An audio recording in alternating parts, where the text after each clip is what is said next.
y muy contenta y agradecida porque estamos aquí juntos como familia, hermanos.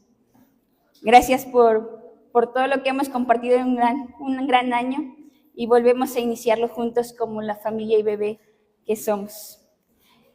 Hoy nos toca la lección número 12 y se llama Llamados a reflejar la luz de Cristo. Nuestras porciones bíblicas donde vamos a estar estudiando está en la segunda carta de Corintios, en el capítulo 6, del versículo 14 al 18. Y la segunda porción está en Filipenses, capítulo 2, del versículo 12 al 16. Pero vamos a empezar con la segunda de Corintios, así es que me indican un fuerte amén cuando lo tengan listo, hermanos. Vamos a leer juntos, yo lo leo y ustedes me siguen con su vista. Segunda de Corintios, capítulo 6, del versículo 14 al 18. No os unáis en yugo desigual con los incrédulos, porque compañerismo tiene la justicia con la injusticia. ¿Y qué comunión la luz con las tinieblas? ¿Y qué concordia Cristo con Belial? ¿O qué parte el creyente con el incrédulo? ¿Y qué acuerdo hay entre el templo de Dios y los ídolos? Porque vosotros sois el templo del Dios viviente, como Dios dijo. Habitaré y andaré entre ellos, y seré su Dios, y ellos serán mi pueblo. Por lo cual, salid en medio de ellos y apartaos, dice el Señor. Y no toquéis lo inmundo, y yo os recibiré, y seré para vosotros por Padre, y vosotros me seréis hijos e hijas, dice el Señor Todopoderoso. Amén. Antes de entrar a nuestra lección, vamos a ver algunos detalles que son importantes para ubicarnos en lo que el autor quiere que aprendamos a través de esta lección, ¿sí? Vamos a ver 5 detalles en los cuales son sumamente importantes. Primero, Pablo, al escribir 1 Corintios y 2 Corintios, está escribiendo cartas. ¿Y qué son las cartas, hermanos? Son una conversación con alguien que ya conoce, con alguien que ya tiene un vínculo, con alguien que ya tuvieron esta unión, esta comunión, estas conversaciones.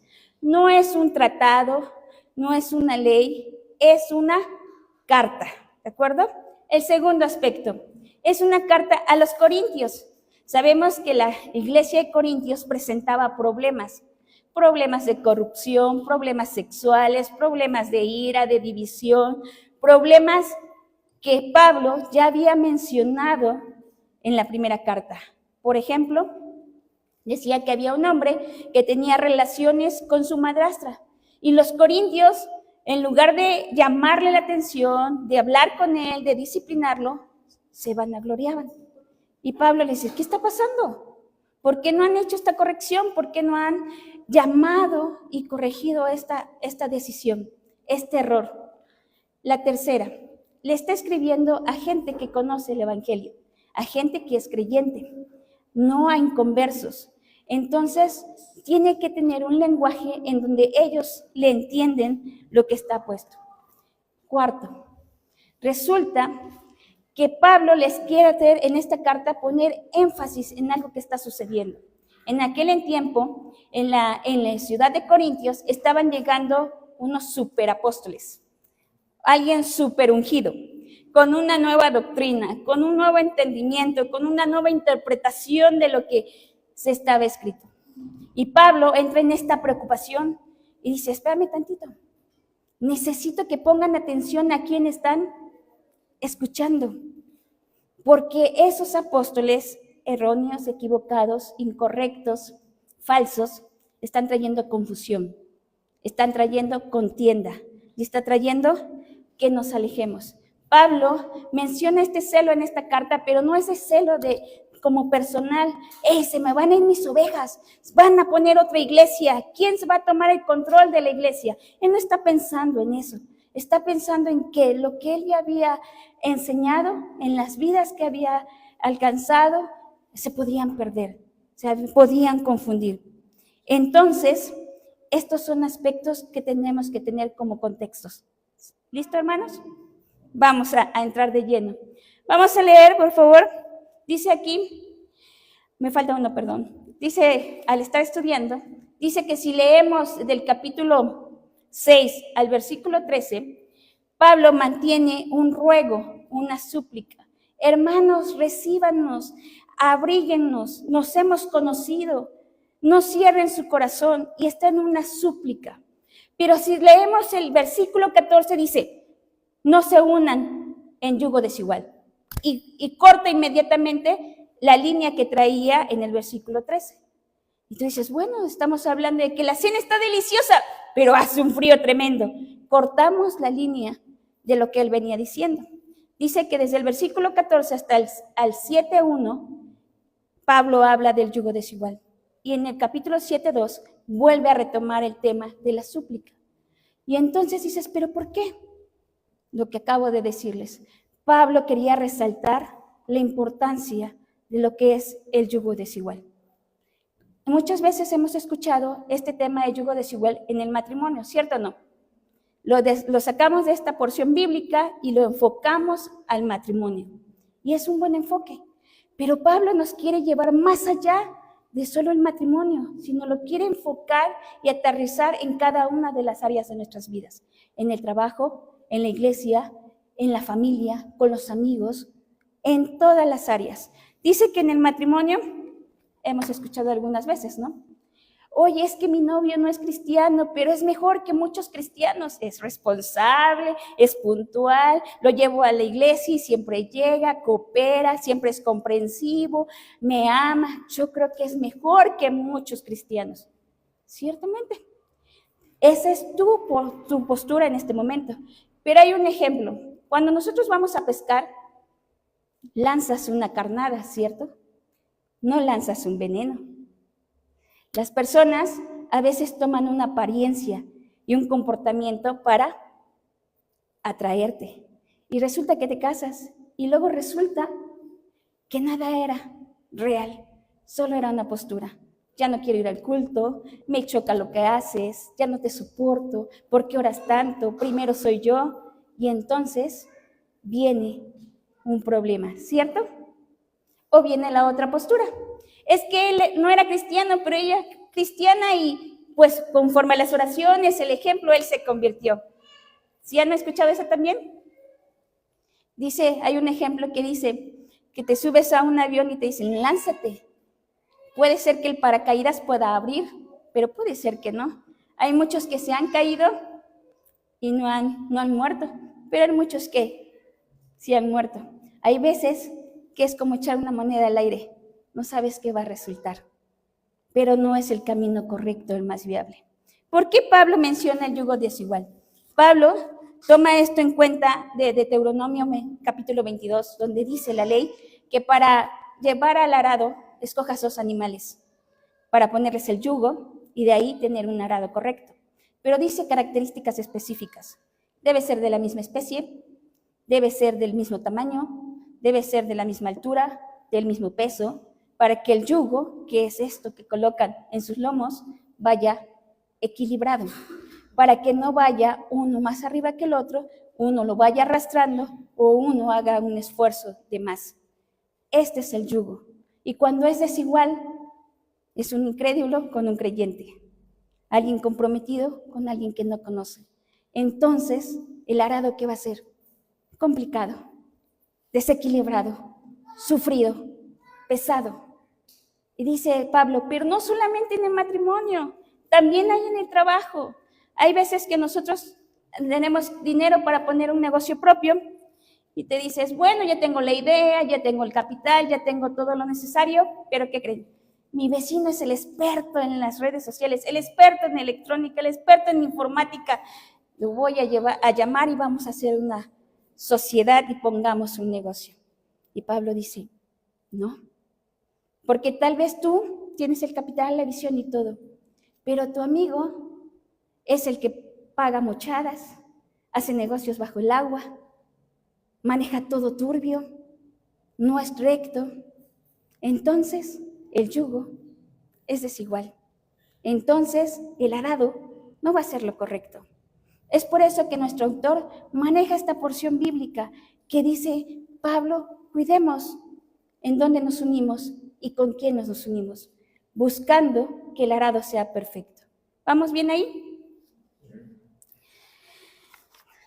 Vamos a leer nuestra porción bíblica. Pablo nos da 3 razones específicas para que podamos entender por qué no debemos unirnos en yugo desigual. La primera es por naturaleza. La segunda es porque Él lo dijo y está escrito. Y la tercera es porque quiere que seamos su familia. Vamos con la primera, por la naturaleza. ¿Alguien me puede ayudar a leer versículo 4 al 14, al 16? No os unáis en yugo desigual con los incrédulos, porque ¿qué compañerismo tiene la justicia con la injusticia? ¿Y qué comunión la luz con las tinieblas? ¿Qué concordia Cristo con Belial? ¿O qué parte el creyente con el incrédulo? ¿Y qué acuerdo hay entre el templo de Dios y los ídolos? Porque vosotros sois el templo del Dios viviente, como Dios dijo: habitaré y andaré entre ellos, y seré su Dios, y ellos serán mi pueblo.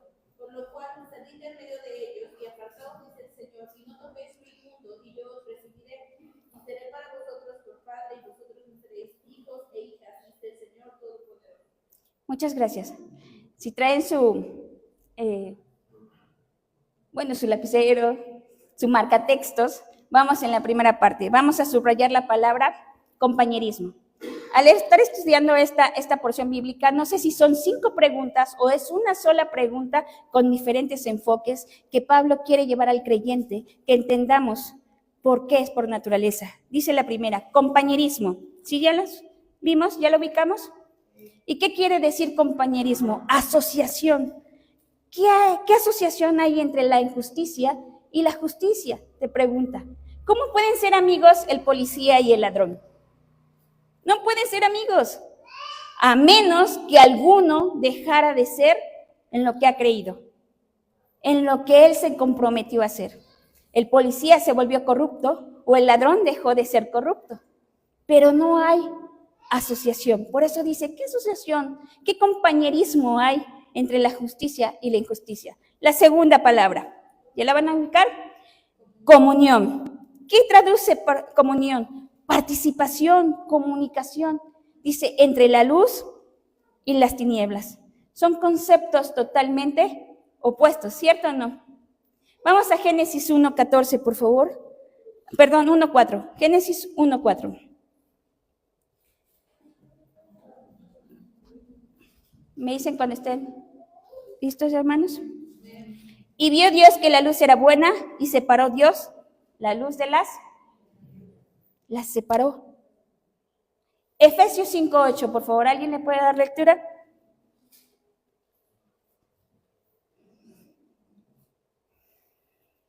Porque en otro tiempo erais tinieblas, mas ahora sois luz en el Señor, andad como hijos de luz. Entonces, ¿cuál comunión hay? Antes éramos hijos de tinieblas y ahora somos hijos de la luz. Hay una separación, no puede haber comunión. Ya no estoy en el mundo, ya no soy del mundo. ¿De acuerdo? Es la siguiente palabra, concordia, que significa armonía, sinfonía, suena junto. ¿Qué armonía hay entre Dios y Satanás? Hace un par de semanas fuimos a un concierto donde había diferentes voces y diferentes instrumentos, pero unidos se oía perfecto, se oía hermoso. Dios no tiene ninguna comunión, ninguna sinfonía con Satanás. Todo está por separado. La siguiente. ¿Cuál es la siguiente, hermanos?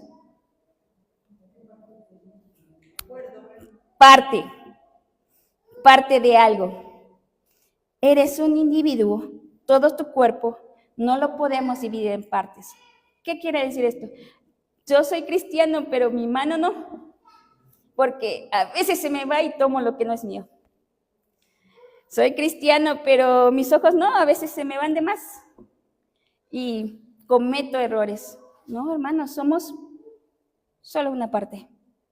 ¿Qué pasa si hoy voy a esto, al fin nadie se da cuenta? Nadie lo va a decir. O somos o no lo somos. ¿Somos parte de algo o no lo somos? ¿De acuerdo?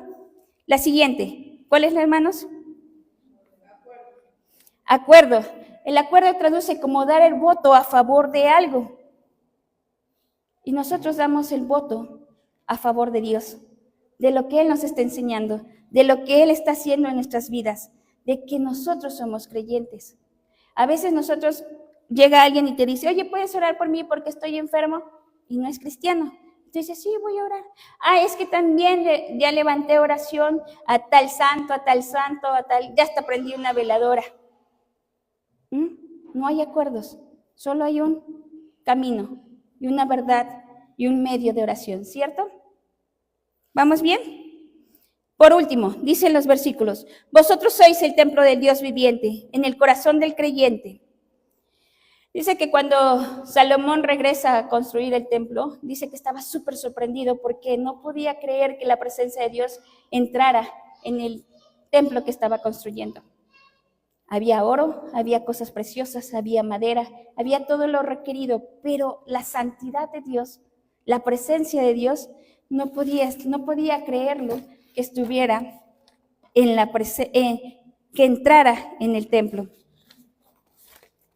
¿Y saben qué? Dios superó las cosas. Dijo, tú eres mi templo. Tú, hijo, con todos tus defectos, con todos tus errores, con todas tus fallas, ahí voy a morar, en ti. Te quiero para mí. Amén.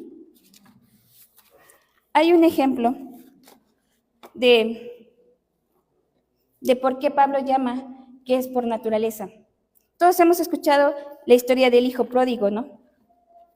Dice que después de pedirle a su padre la herencia, se fue y lo vendió y desrochó toda su herencia. Y la desesperación, con hambre, con frío, fue y cuidó cerdos, ¿no? Y que estando ahí cuidando los cerdos, se puso a pensar, ¿pero qué hago aquí? Estoy con la necesidad de querer comer lo que los cerdos están comiendo, cuando en la casa de mi padre hay alimento, cuando en mi casa de mi padre hay donde dormir, cuando en casa de mi padre hay todo lo necesario.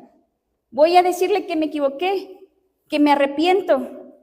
Y lo hizo, ¿verdad?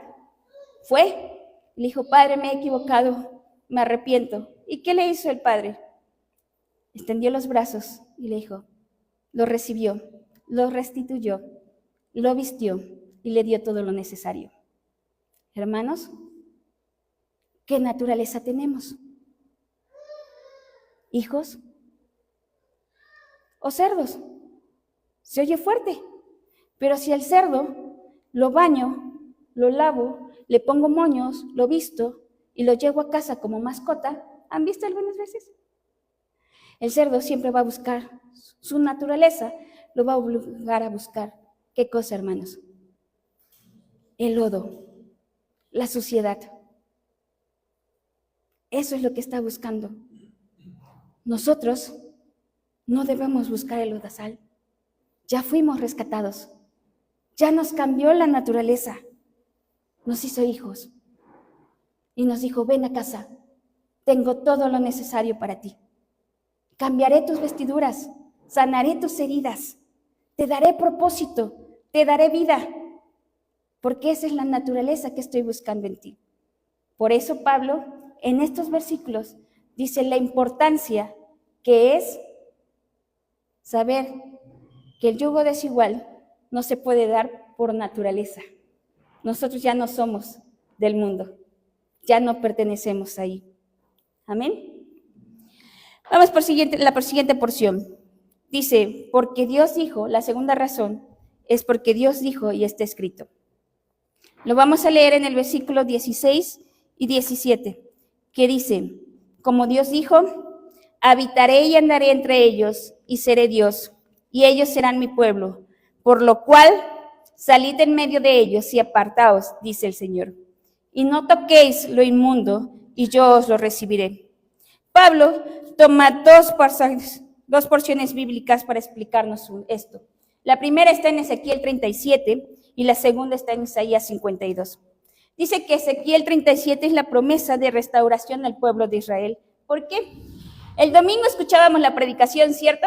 Y nos hicieron un recorrido de Éxodo hasta Números, donde decía que el pueblo de Israel cayó y cayó y cayó y cayó y cayó y volvió a caer, y decía el hermano, y la gota que derramó el vaso, y volvieron a caer.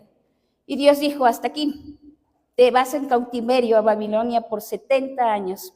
¿Se saben esa historia? Y dice, ¿por qué estás ahí? Por la necedad del pueblo. Pero estando en ese cautiverio, le da una promesa a Ezequiel, y nosotros la hemos escuchado como la visión de los huesos secos, ¿sí? Le dice, voy a unificar a mi pueblo, lo haré una sola nación, lo traeré, serán mi pueblo y yo su Dios. Esa es la promesa que le dio a Ezequiel, volver a traer a todos y serlos un pueblo.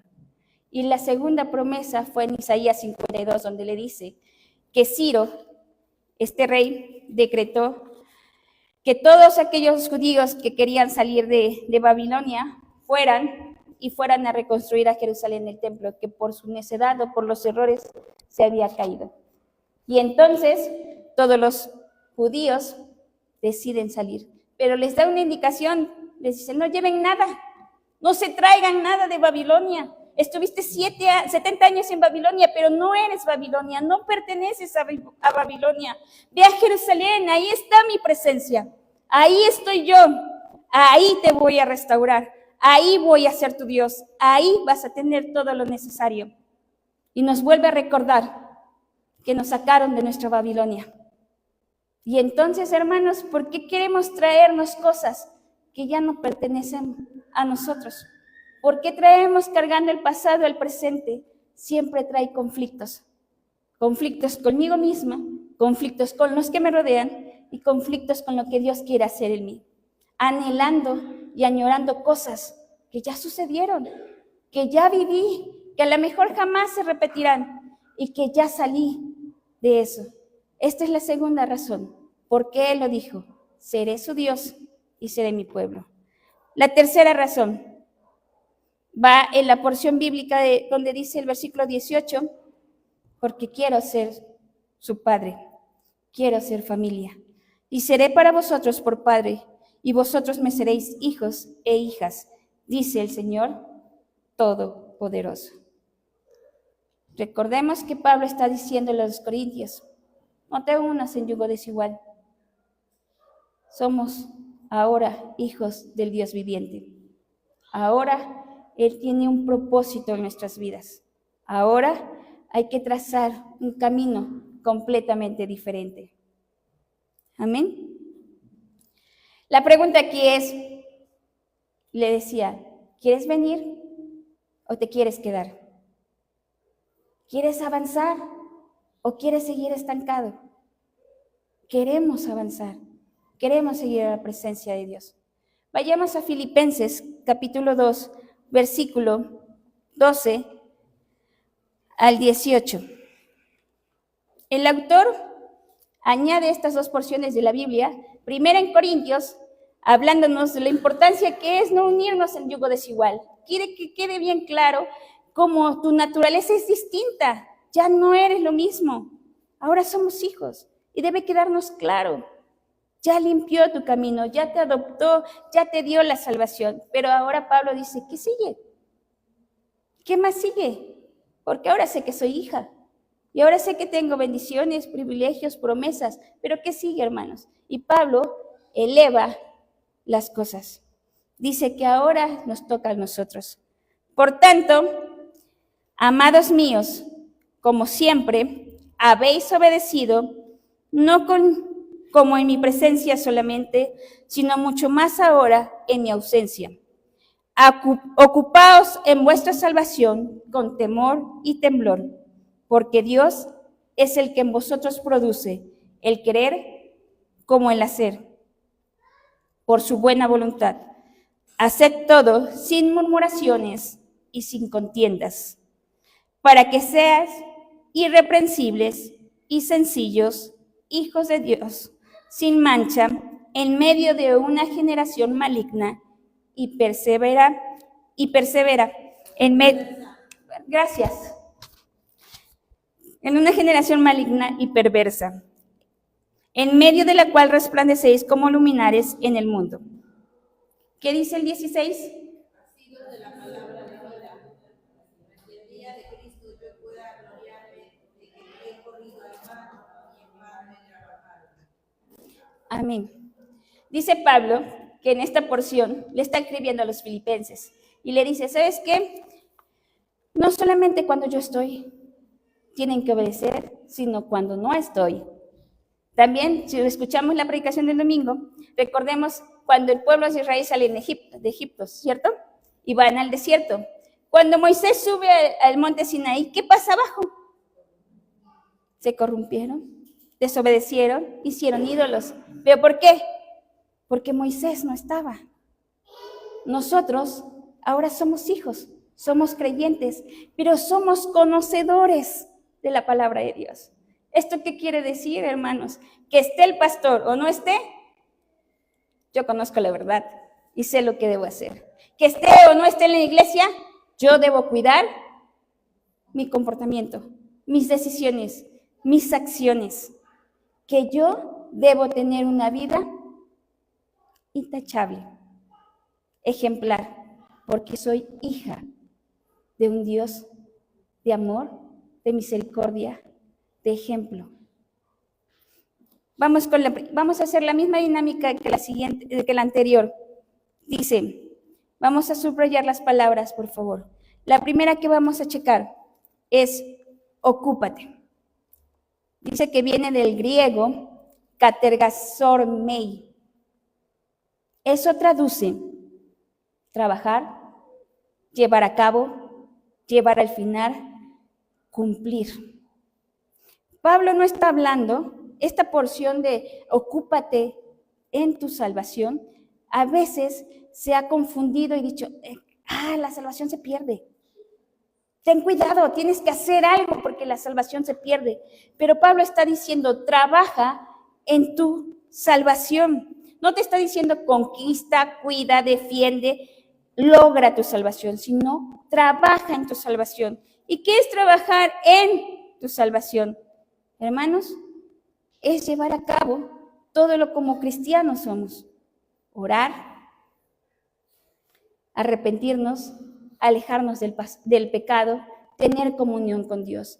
Esas son las cosas que nosotros tenemos que trabajar en nuestro diario vivir, tener una vida diferente, que nuestras acciones demuestren que soy salvo y que yo hago las cosas porque soy salvo, no para salvación. La salvación es un acto de fe y de gracia dada por Dios. Ninguno de nosotros podemos hacerlo. Ninguno de nosotros podemos dar salvación, pero porque soy salvo, debo trabajar en todas estas cosas. Entonces, el texto dice, ocupados en tu salvación, no en la de tu hermano. Es que mira, mi hermano no llegó el domingo. Seguro Dios no tiene comunión con él. Oye, es que yo no veo que ella ore. Se escucha que no sabe orar. Es que no veo que ore, que lea, que cante. Pablo te está diciendo, ocúpate en ti. No en los demás. No en los demás. Invierte tiempo en lo que tú tienes que hacer con Dios y en lo que Dios tiene que hacer en ti. La segunda es temor y temblor. ¿Han escuchado esta? A veces cuando oramos decimos, ay, con temor y temblor. Pero no es pánico, no es terror. Y a veces nos manejan eso, pánico y terror. Y el autor quiere que entendamos que es tener la actitud correcta, darle la importancia al acto honroso que Dios dio la vida por ti. Debemos tener esta actitud de decirle, Él hizo todo por mí. Yo debo honrar con mi vida, con mis acciones, con mis decisiones, todo lo que Él es, con una vida ejemplar. Dice que la siguiente frase, el querer como el hacer. Al estar estudiando, se puede entender como que hay una contradicción. Arriba te dice, ocúpate, haz lo necesario, lo que tienes que enfocarte, prepararte, orar, comunión. Pero aparte, abajo dice, pero Dios da el querer como el hacer. Y dice, bueno Dios, tú sabes que yo quiero orar, pero seguramente tú no me has puesto el querer para que yo logre hacer. Dice Pablo en esta parte, no, Dios ya te dio la provisión de todo lo que tú necesitas. Mira, ¿necesitas conocimiento? ¿Necesitas comunión? Ora. ¿Necesitas sentir mi presencia? Búscame. Yo ya te di todo lo necesario. Solo está en ti y en mí tomarlo y hacerlo. No podemos poner pretextos de que Dios no ha dado lo necesario para que nosotros crezcamos, para que nosotros tengamos una vida diferente. Y aquí viene, va subiendo de tono. Dice, la murmuración. ¿Saben qué es murmurar, hermanos? ¿Qué es?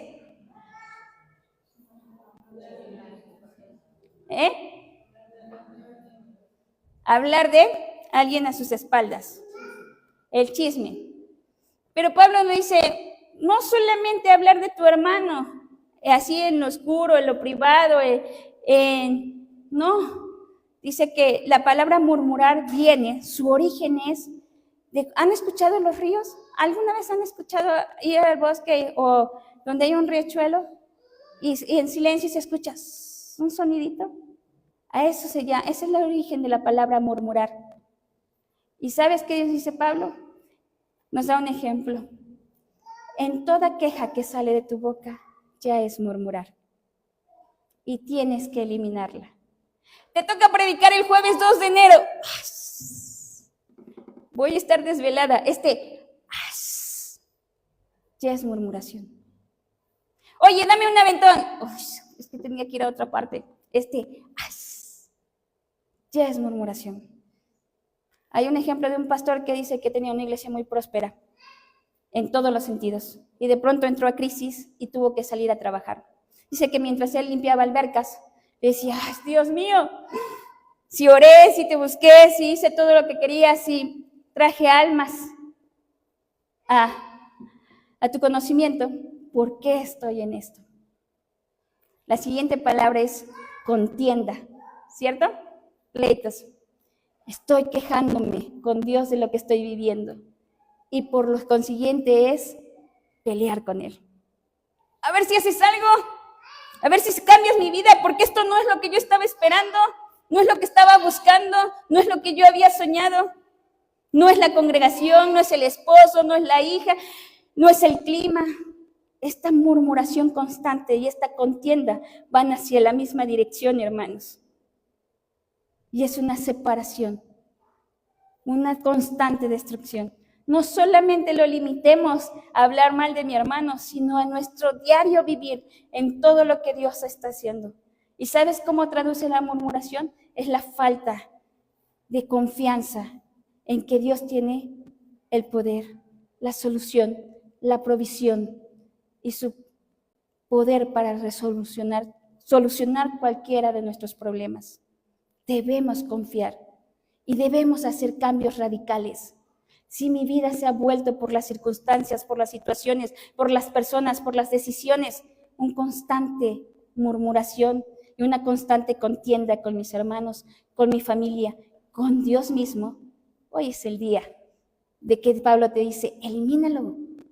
Necesitamos crecer, necesitamos avanzar. No les está escribiendo a incrédulos, está escribiendo a creyentes, a conocedores, a quienes ya están dentro de una congregación y tenemos que avanzar. La siguiente es, ¿cuál es, hermanos? ¿Están leyendo? Irreprensibles. Dice que no encuentren falla alguna en nosotros. Falla alguna. Hay un ejemplo que dan que dice, oye, es que me encontré a tal hermano y iba con otra mujer que no era su esposa. Puede ser, seguramente es su hermana, o seguramente es su hija que ya es mayor, o seguramente es una compañera de trabajo. Pero en mi cabeza no cabe que él pueda ser infiel, porque el hermano siempre ha tenido una vida intachable. Por más que los comentarios o las personas quieran pegar un pecado en tu vida, tu testimonio, tu comportamiento refleja y avala lo diferente, avala algo diferente. Es que la hermana creo que toma de la caja porque trae zapatos nuevos, porque trae un cabello nuevo. Ah, qué raro, porque la hermana siempre ha sido dadivosa y siempre coopera y siempre comparte. Que nuestra vida sea irreprensible, que no puedan encontrar. Hay un ejemplo en la Biblia que se llama, ¿qué es Daniel? ¿Saben la historia de Daniel, hermanos? ¿Se acuerdan que le buscaron de 1000 formas los errores para poder quitarlo de su puesto? ¿Y lo encontraron? No, Daniel llevaba una vida irreprensible. Nosotros debemos también cambiar nuestro estilo de vida. La siguiente, ¿cuál es? Sencillos. ¿Y qué quiere decir sencillos? Sin doblez, sin hipocresía, de una sola pieza. El sí sea sí y mi no sea no. Es que ya sé cómo es el hermano, no, por ahí no le entres. Ya sé que él no habla así, ya sé que él no toma esa decisión, ya sé que él te va a decir derecho las cosas y te estás equivocando. Él no es así. O, no, así, éntrale, el hermano es chocolatón. Sí le puedes ahí pagar algo y hacer las cosas. Nosotros debemos ser claros, sin dobleces. ¿Sí? La siguiente. ¿Me ayudan con la siguiente, hermanas? ¿Qué dice? Sin mancha.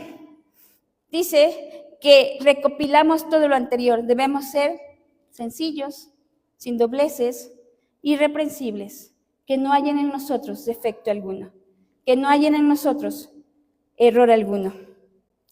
La siguiente, luminarias. ¿Qué son las luminarias, hermanos?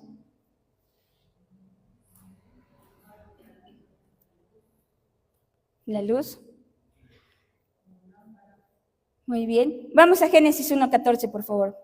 Quien lo encuentre lo puede dar lectura. Dijo luego Dios, haya lumbreras en expansión de los cielos para separar el día de la noche, y sirvan de señales para las estaciones, para días y años. Dice que Dios puso las estrellas para dividir y distinguir la luz, el día de la noche, ¿cierto? Para servir de señales. Hermanos, Pablo lo dice aquí, que nosotros debemos ser luminarias, marcar la diferencia en esta generación perdida. ¿Qué tenemos que hacer? Marcar la diferencia, dar dirección, trazar por dónde debe de ir la generación, no normalizar lo que está sucediendo.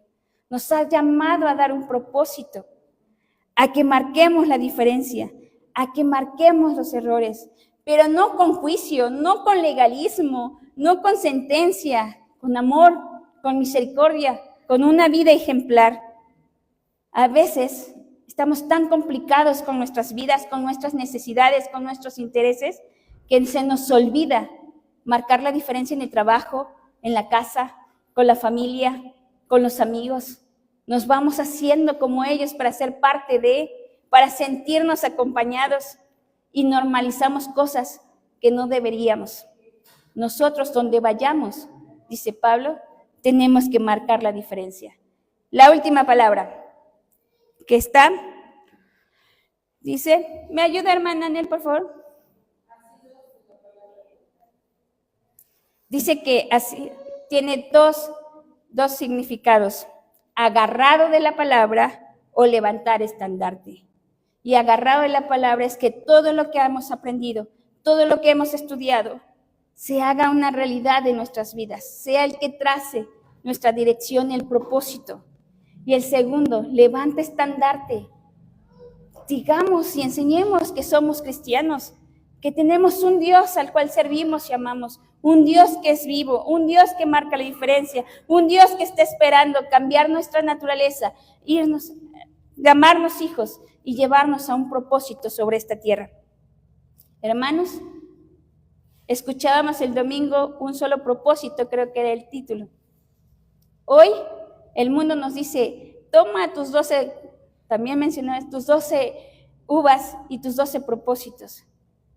Hoy te digo que Pablo nos lleva, y el autor del estudio, a buscar limpiarnos de todas estas cosas, a buscar elevar nuestra vida, a dejarnos ya de niñerías en la iglesia, en la casa, en la familia, en el trabajo, y trascender, madurar, crecer, dar ejemplo, hacernos un autoanálisis y buscar qué áreas de mi vida no están en orden, qué hábitos sigo manteniendo, qué cosas sigo arrastrando de mi pasado, de mi antigua naturaleza, y decir hasta aquí, Dios, necesito que tú me ayudes a trazar una dirección diferente, a cumplir tus propósitos, el llamado que tú nos has dado, y hacer la diferencia donde quiera que vaya y donde quiera que esté y con quien esté.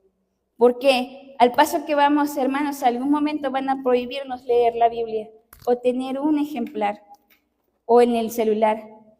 Pero todas estas enseñanzas, todos estos estudios, es para llevar su palabra en nuestra mente, en nuestro corazón, y poder llevarlo a cabo. No tenemos justificación, no tenemos pretextos. Todos los que estamos aquí hemos creído, hemos caminado y hemos confiado, y le hemos pedido a Dios que nos prepare, que nos capacite y que elimine de nuestra vida todo aquello que esté estorbando. Amén. Amén. Entonces, pongámonos de pie, hermanos. Oremos juntos, y cada quien sabe en lo que hemos venido batallando, en lo que hemos dejado que crezca, en lo que hemos dejado que nos confunda, que nos aleje, que nos aparte de lo que Dios quiere para nosotros.